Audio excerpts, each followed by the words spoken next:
ऊंट रेगिस्तान के लंबे सफर के अनुभवी ट्रक ड्राइवर।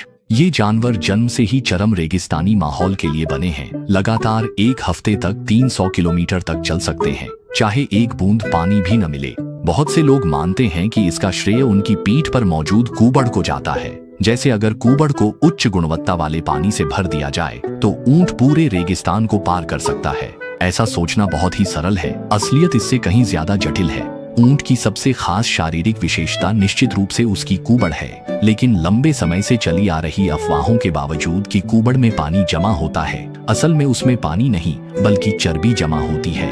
जब भोजन की कमी होती है तो यही चर्बी ऊर्जा में बदल जाती है। रेगिस्तान में रहने वाले ऊंटों के लिए ऊर्जा को चर्बी के रूप में जमा करना बेहद जरूरी है। आखिरकार यहाँ भोजन के स्रोत बहुत ही सीमित हैं। जितनी देर तक ऊंट भूखा रहता है, उसकी कूबड़ उतनी ही सिकुड़कर झुक जाती है, और जैसे ही उसे फिर से पर्याप्त ऊर्जा मिलती है, उसकी कूबड़ फिर से सीधी और मजबूत हो जाती है। मनुष्य और अन्य जानवर भी चर्बी जमा करते हैं, लेकिन आमतौर पर यह पूरे शरीर में फैली होती है।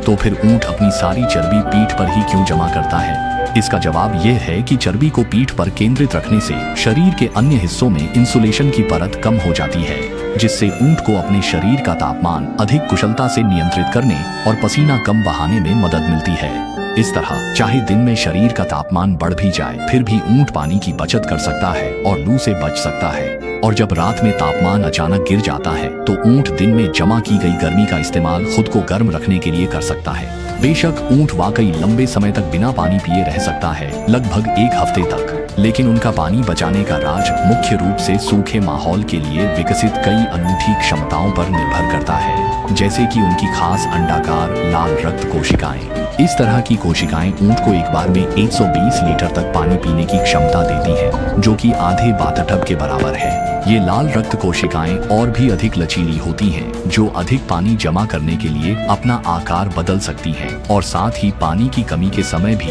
रक्त का प्रवाह सुचारू बनाए रखती हैं।